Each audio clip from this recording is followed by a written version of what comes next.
सभी को सुप्रभात। मैं जिसपाल में तो अपने कल चर्चा कर रहे थे बीए पार्ट फर्स्ट सामान्य हिंदी के अंतर्गत पलवन।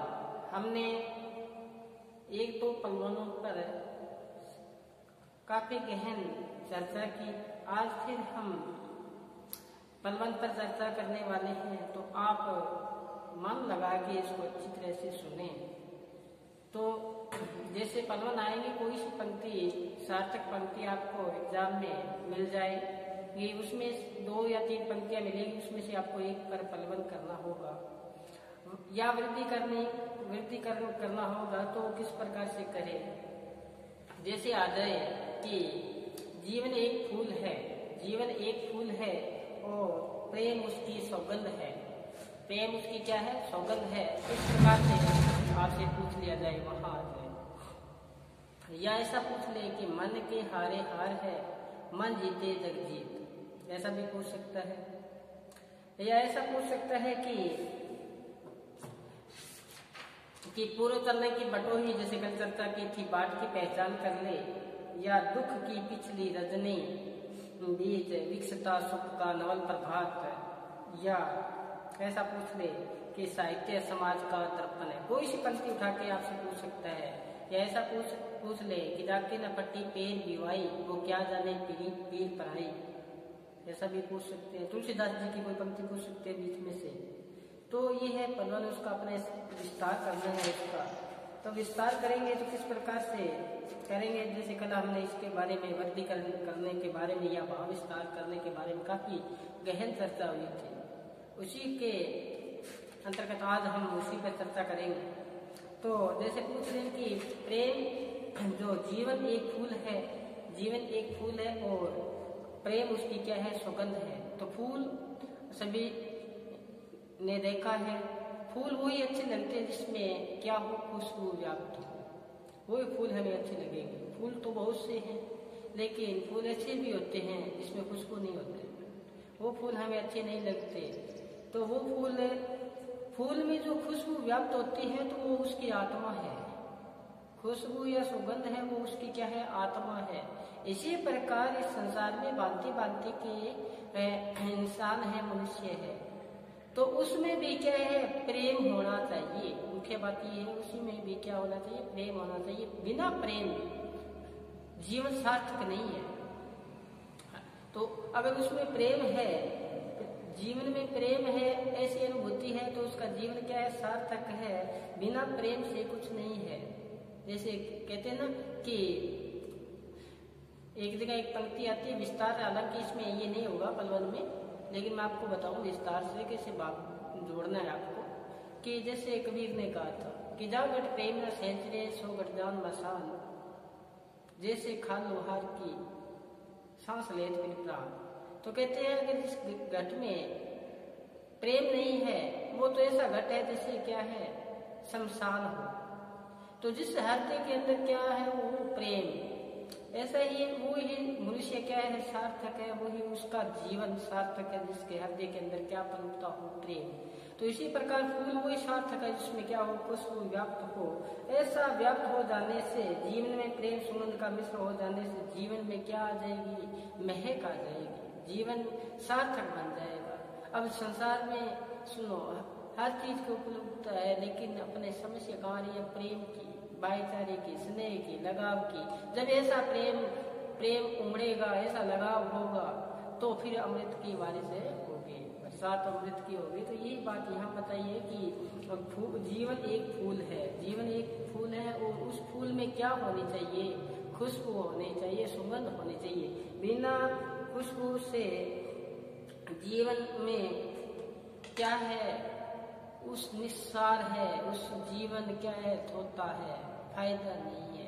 तो वो कहते हैं ना कि सुनने घर का पावना जो आए तो जाए, कभी प्रेम ना चाखिया चख लेना नहीं स्वाद। यह संसार में आए जिसने प्रेम ही नहीं किया, तो वो सुनने पावने के समान है, जैसे आया वैसे ही चला गया। तो प्रेम क्या है?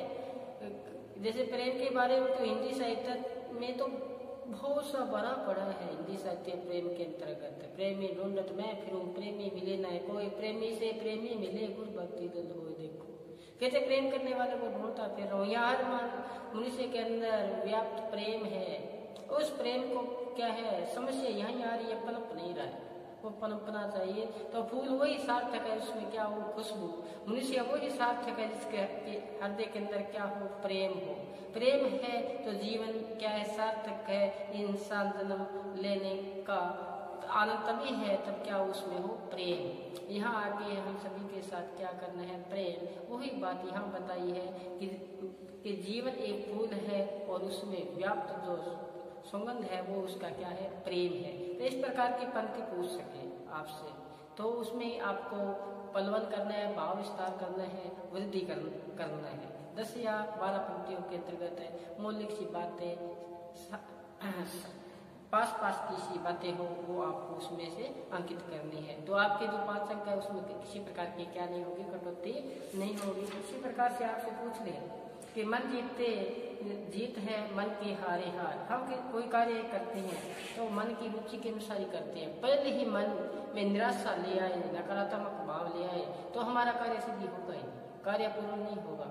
तो मन अगर पहले ही हार चुका है तो कोई कार्य पूरा नहीं होगा। और मन का जितना ही आकर्षण होगा, देखो मन में जितना ही उसके प्रति आकर्षण होगा, आसक्ति का भाव होगा, प्रेम का भाव होगा, तो कार्य कठिन से कठिन क्यों न हो, वो कार्य क्या हो जाएगा, पूर्ण हो जाएगा। यही पंक्ति इसमें बताई है कि हम आशा और उत्साह इसमें सबसे बड़ी भूमिका निभाता है। हमारी आशा हो उस कार्य के प्रति, उस कार्य के प्रति हमारी लगन हो, उत्साह हो, संकटों की लड़ने की क्या हो हमारे अंदर संकटों की लड़ने की हमारे अंदर क्या हो, शक्ति हो, तभी हम वो जीत पा सकते हैं। तभी कहा था मन के हारे हारे। मन में पहले ही निराशा का भाव आ गया, ऐसा व्यक्ति अंदर पनप गई, तो मान लो कि आपकी निश्चित क्या है, हार है। मन जीते जग जीत। मन को पहले ही क्या कर लो, काबू कर लो, जीत जाओगे। मन जीते जग जीत के कभी तब पाया, मन ही के प्रति। ये तो बात की बात है। यही बात यहाँ बताइए कि जो मन में हमारी उत्साह बढ़ जाता है, उसके प्रवृत्ति है हमारी जो उसके प्रति आकर्षक हो, उसके प्रति लगाव हो, ऐसा लगाव उत्साह के साथ, चाहे कितनी परेशानी आए रास्ते में, कितने ऊपर खबर मारे क्यों ना हो, कंटीला मारे क्यों ना हो, पहाड़ आए, और लेकिन हमारे उस रास्ते में पैरों को क्या नहीं करना है, डगडगवाना नहीं है, उस आगे से आगे हमें बढ़ना है। तो हमें वो मंजिल हमें वहाँ मिल जाएगी। तभी तो कहा है कि मन के हारे हार है, मन जीते जग जीत। तो इसी प्रकार से पूछ ले कि अबला जीवन हाय, अबला जीवन हाय, तुम्हारी यही कहानी, आंचल में है दूध, आंखों में है पानी, और दुख की पिछली रजनी बीत। देखो दुख और सुख जीवन में आते रहते हैं। इसी के बारे में कवि ने यहाँ पंक्ति लिख दी कि दुख की पिछली रजनी बीत। दुख रूपी रात्रि बीत जाने के बाद में सुबह जो प्रभात होगी वो कौन सी होगी, सुख की प्रभात होगी, विकसता सुख का नवल प्रभात। तो यही बात यहाँ बताइए, जीवन में सुख दुख आते रहते हैं और सुख दुखों का समान रूप से हमें सामना करते हुए हमें आगे बढ़ना है।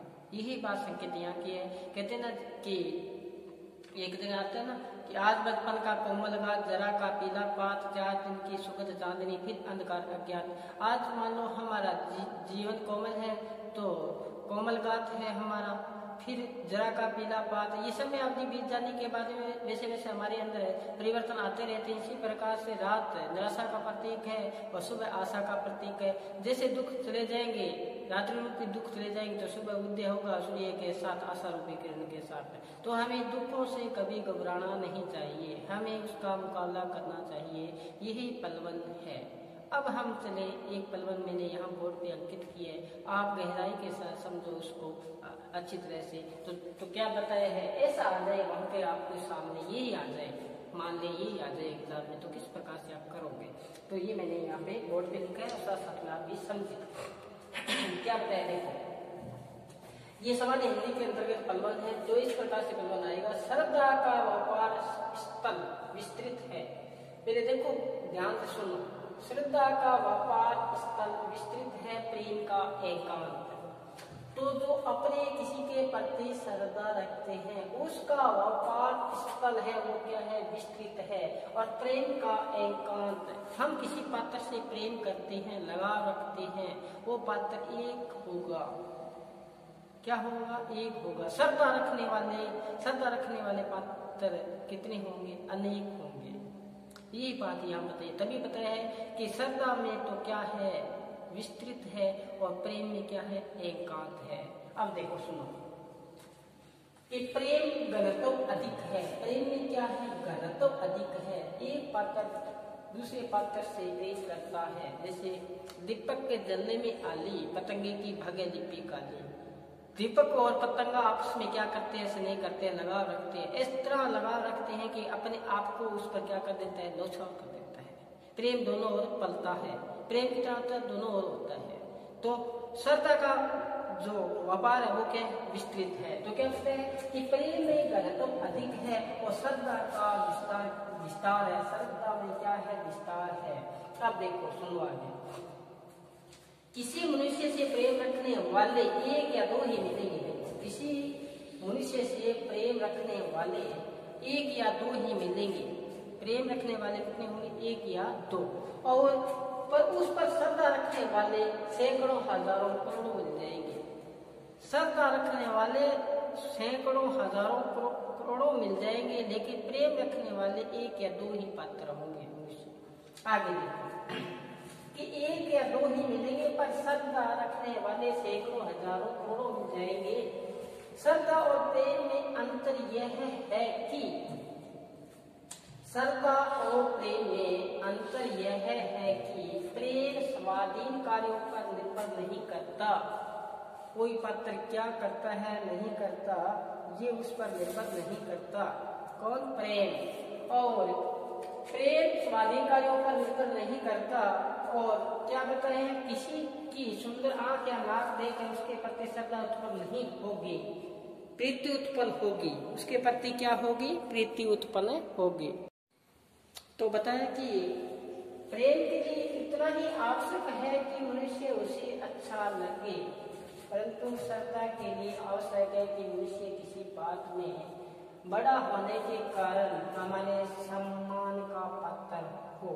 अतः श्रद्धा, व्यापार और प्रेम एकांत है। श्रद्धा का तो व्यापार विस्तृत है और प्रेम का एकांत है। अब सुनो, दोबारा सुनो वैसे, प्रेम में क्या है, घनत्व अधिक है और श्रद्धा में इसका विस्तार है। प्रेम में घनत्व, प्रेम में क्या है, घनत्व है। किसी पात्र से लगाव रखोगे, उसी पात्र का हो जाओगे दो से एक बनना, दो से एक बनना। और श्रद्धा हम किसी पात्र से रखेंगे तो पता नहीं कितने पात्र उसी के से श्रद्धा रखते हैं। तो श्रद्धा का विस्तार हुआ और प्रेम में क्या हुआ, घनिष्ठता हुई। प्रेम में घनत्व क्या हुआ, अधिक हुआ। और श्रद्धा का जो स्थल है वो क्या है, विस्तार है। फिर बताया किसी मनुष्य से प्रेम रखने वाले एक या दो ही मिलेंगे। मैंने आपको विस्तार से बताया, किसी पात्र से हम प्रेम करते हैं, कितने पात्र होंगे, एक या दो पात्र होंगे। और पर उस पर श्रद्धा रखने वाले सैकड़ों करोड़ों हजारों मिल जाएंगे। देखो, श्रद्धा रखने वाले सैकड़ों हजारों करोड़ों मिल जाएंगे।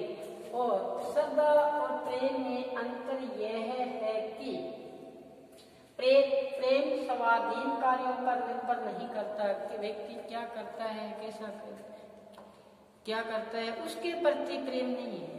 प्रेम अपने आप किसी पात्र के प्रति उमड़ता है। तो क्या कहते हैं कि किसी की सुंदर आंख नाक देखकर, किसी की सुंदर आंख या नाक देखकर उसके प्रति श्रद्धा उत्पन्न नहीं होगी। किसी का रूप सौंदर्य देखकर उसके प्रति हमारी क्या नहीं होगी, श्रद्धा उत्पन्न नहीं होगी। तो क्या बताया, किसी की सुंदर आंख या नाक देखकर उसके प्रति श्रद्धा उत्पन्न नहीं होगी, प्रीति उत्पन्न होगी। देखो क्या होगी, वहां पर प्रेम उमड़ेगा। किसी का रूप सौंदर्य देखोगे, उसके प्रति हमारा क्या उमड़ेगा, प्रेम उत्पन्न होगा। प्रेम के लिए इतना ही आवश्यक है कि मुझे उसे क्या लगे, ये देखो पंक्ति, क्या लगे, उसको अच्छा लगे। बस प्रेम के लिए एक ही चीज आवश्यक है कि उसके लिए क्या वो पात्र उसको अच्छा लगे। और फिर बताया कि परंतु श्रद्धा के लिए आवश्यक है कि श्रद्धा के लिए क्या आवश्यक है कि मनुष्य किसी बात में क्या है, कोई चीज में ख्याति प्राप्त है तो किसी बात में बड़ा होने के कारण हमारे वो क्या है, सम्मान का पात्र है। तो इसलिए श्रद्धा व्यापक है, श्रद्धा क्या है, व्यापक है, और प्रेम क्या है, एकांत है। इस प्रकार के आपके पलवन पूछे जाएंगे। तो समझ में आया? पूछ ले आपसे कि जैसे पहले ही चर्चा की कि मन के हारे हारे मन जीते जग जीत, या कर्त कर्त अभ्यास जन्मति हो सुजान, ये कल चर्चा की थी। कर्त कर्त अभ्यास जन्मति हो सुजान, रसरी आवत से शिल पर परतन निशान। फूल वही अच्छा है जिसमें क्या हो, सौगंध व्याप्त हो।